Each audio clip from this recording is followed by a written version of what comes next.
Halo sahabat Story. Jadi di video pertama ini aku bakalan bahas cerita tentang poligami pada masa era dinasti Joseon. Buat kalian yang penasaran, tonton terus sampai selesai ya. Jangan lupa buat di like, komen, dan subscribe channel aku biar aku semangat buat upload video. Jadi yuk kita langsung ke ceritanya. Sejak dahulu ada banyak negara dan kerajaan yang membolehkan pemimpinnya melakukan poligami, bahkan sampai sekarang ya. Mulai dari berbagai kerajaan di Eropa, Afrika, hingga Asia, masing-masing memiliki sejarah poligami dengan raja yang mempunyai beberapa istri dan selir. Di Korea Selatan misalnya, sejak zaman dinasti Joseon 1392 sampai 1910, raja yang memimpin diketahui memiliki istri dan 8 selir. Para wanita di kerajaan ini disebut dengan Nae Myeongbu yang terdiri dari ratu, selir, dan perempuan istana. Mengapa raja memiliki selir dalam jumlah banyak? Dalam berbagai literatur sejarah disebutkan bahwa salah satu alasan raja memiliki banyak istri dan selir adalah soal faktor keturunan. Misalnya, jika sang ratu sebagai istri resmi tidak bisa punya anak atau tidak mau melahirkan, maka raja bisa mendapatkan anak dari seorang selir.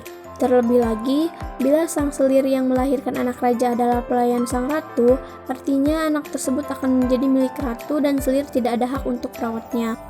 Dalam dinasti Joseon pula, selir dan perempuan istana terbagi ke dalam 8 pangkat berbeda-beda.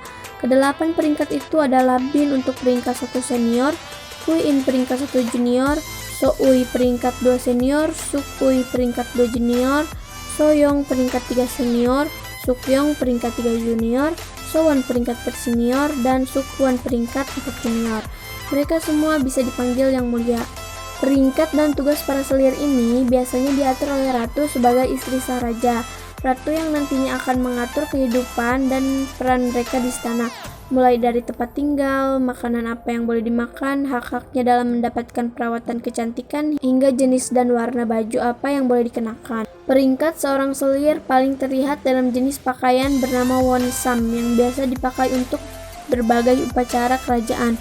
Warna, pola, dan ukuran gaun pun dibedakan sesuai dengan peringkat mereka.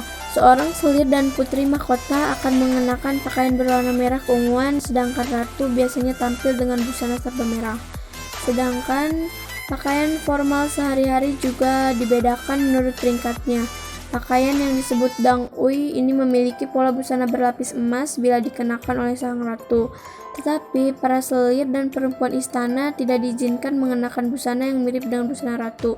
Kabarnya, kehidupan selir pada masa dinasti Joseon pun cukup berat. Mereka dijaga dan diawasi sangat ketat oleh para pengawal kerajaan agar tidak berhubungan dengan pria lain selain raja.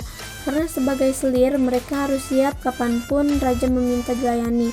Bahkan bila ada pria yang kedapatan berhubungan intim dengan selir ini, mereka akan mendapatkan hukum cambuk 100 kali. Sesama selir pun kerap terjadi perselisihan demi bisa mendapatkan perhatian raja. Mereka bahkan tak segan berbuat hal keji demi bisa naik peringkat dan dipandang terhormat. Salah satu selir paling populer pada zaman Joseon adalah Jang Hae-bin yang merupakan selir favorit Raja Sukjong.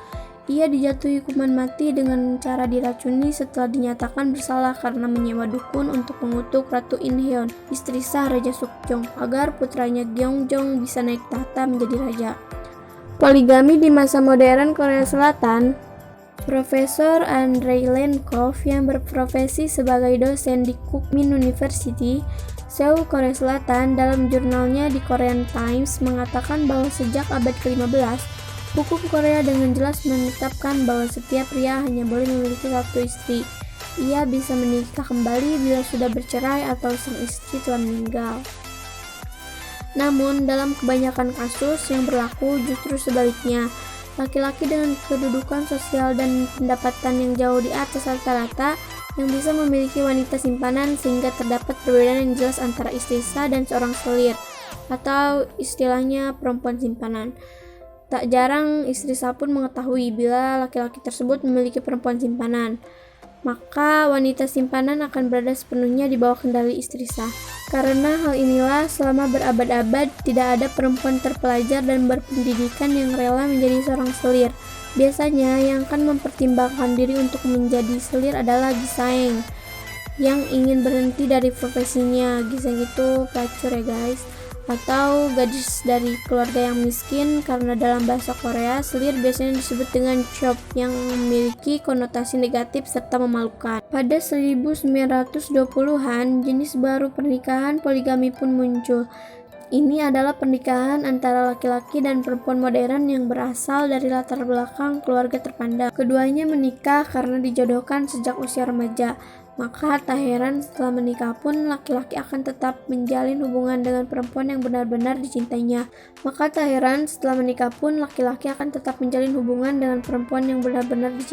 Namun tak bisa dinikahi lantaran perbedaan status sosial.